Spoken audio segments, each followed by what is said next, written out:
नमस्कार दोस्तों, हम आपको बताना चाहते हैं कि अगर आपने रिचार्ज नहीं करवाया तो आपका ओटीपी आना बंद हो सकता है। जी हाँ, आपने बिल्कुल सही सुना। ओटीपी ही नहीं, आपका बैंक भी बंद हो सकता है और आपकी सारी योजनाएँ भी बंद हो सकती हैं। क्योंकि अगर आपने रिचार्ज नहीं करवाया तो इनकमिंग कॉल बंद हो सकती है और ओटीपी भी नहीं आएगा क्योंकि आपने रिचार्ज नहीं करवाया। क्या डिजिटल इंडिया गरीबों की मुसीबत बन सकता है? जी हाँ।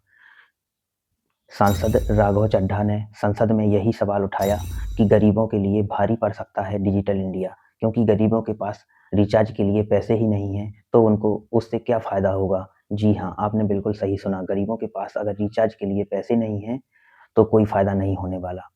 क्योंकि अगर रिचार्ज ही नहीं करवाएगा, तो उसको कोई भी योजना का लाभ नहीं मिलेगा, किसी भी योजना की कोई जानकारी नहीं मिलेगी, कोई भी मैसेज नहीं आएगा उसके पास और ना ही कॉलिंग।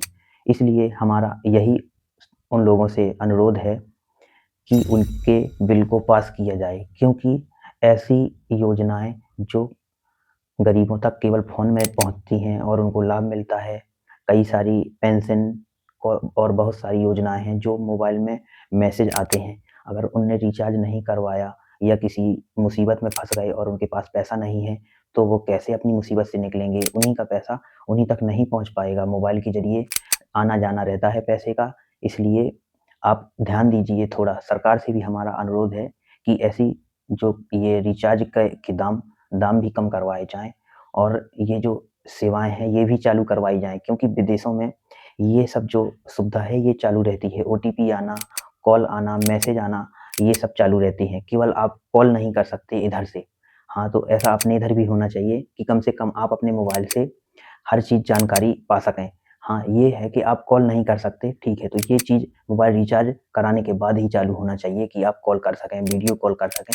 लेकिन ओटीपी आना, मैसेज आना और कॉल आना ये नहीं बंद होना चाहिए, क्योंकि पहले ऐसा नहीं था जैसा आज के समय पे है।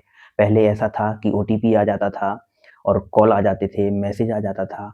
2-2 3-3 महीने रिचार्ज ना करवाओ, फिर भी ये सुविधा चालू रहती थी। ये सुविधा विदेश में अभी भी चालू है।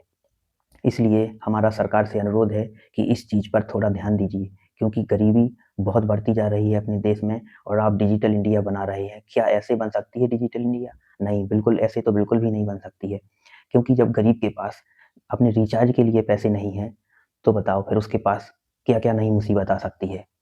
ना उसके पास कोई खबर आएगी, ना उसके पास कोई मैसेज आएगा, तो फिर कैसे बनेगा डिजिटल इंडिया? क्योंकि भारत में कम से कम 70% आबादी गरीबों की है। अगर गरीब के पास रिचार्ज करवाने के लिए पैसे नहीं हैं, या सस्ता रिचार्ज बनाना चाहिए फिर सरकार को। जी हाँ, आप सरकार को थोड़ा ध्यान देना चाहिए गरीबों के लिए, जो नेट नहीं चलाते, जो इंटरनेट का उपयोग नहीं करते, उनके लिए कोई ऐसा रिचार्ज करना चाहिए कि उनका केवल कॉलिंग बस होती रहे। उनको नेट से कोई फ़ायदा नहीं, ना उनको कोई मतलब है। कई ऐसे लोग हैं जो नेट से कुछ भी मतलब नहीं रखते। जी हाँ, मैं आपसे विदा लेता हूँ। धन्यवाद। जय हिंद, जय भारत।